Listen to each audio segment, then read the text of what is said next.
I just felt like I wasn't doing enough. There are way too many people living in poverty. I just could not turn a blind eye to it. How could I not act? I've always been looking to find the most personal relationship that someone can have to change and commitment. Being able to bring together people from all corners of the globe that share that same entrepreneurial drive, there's tremendous value in that. People aspire to, people demand a better quality of life, and they should have it.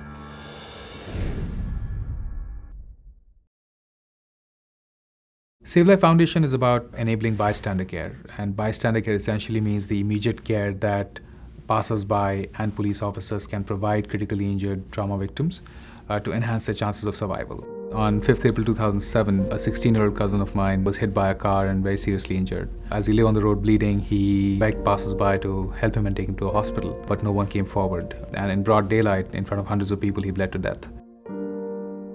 That was just an unacceptable situation.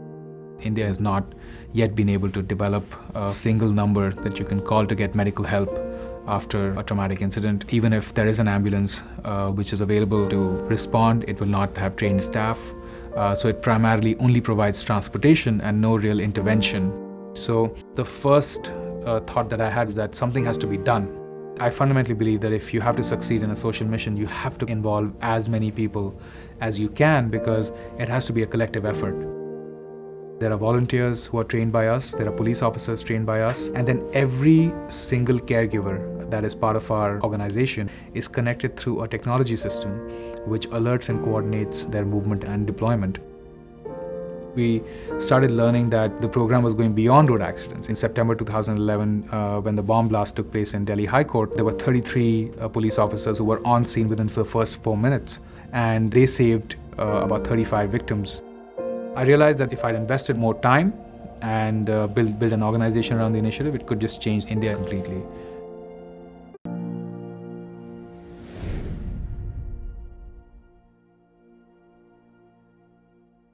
A lot of people think that farmers don't have money, but they actually do. It's just that the money comes in drips and drabs. And so what farmers are stuck with to buy fertilizer and seed is either they take really expensive shark loans, they might take a very expensive microfinance loan, or they go without fertilizer and seed. And a small investment can double or triple their yields on their farm, and so it's really worthwhile. My goal has always been to make the most amount of change that I could. As an immigrant multiple times over, I just have this natural tendency to listen to what people are going through. And when you're working with small-scale farmers, they're not necessarily going to tell you, my problems are X, Y, and Z. You really have to observe. And so I thought about, what if farmers could buy fertilizer and seed in the same way they buy airtime for their phone? And My Agro enables farmers to buy fertilizer and seed in the same way.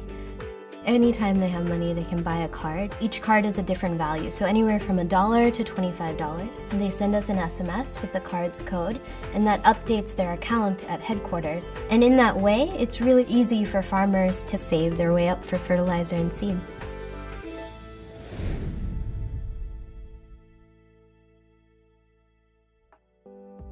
I became a first grade teacher in Northeast Philly, and what I found was that the biggest issue my kids had wasn't with what did happen during the school year, but with what didn't happen over the summer. I wanted to create a startup that would train parents to be their kids' reading teacher at home, and that's where Springboard was born. Noemis, she was my student, one of my first graders, and she just had a really tough time, and she'd never experienced the feeling of success. Over the summer, initially, Noemis was very resistant to the idea of being part of summer school. When kids initially think about summer school, there's disappointment. You see it in their face. And the whole idea is to shift kids away from thinking that they're there because they've done something wrong to the thought that they're there because they have the opportunity to do something right.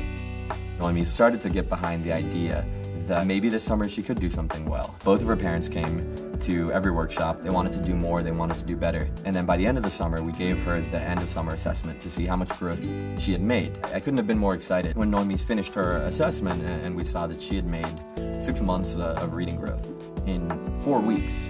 And for the first time, she felt successful.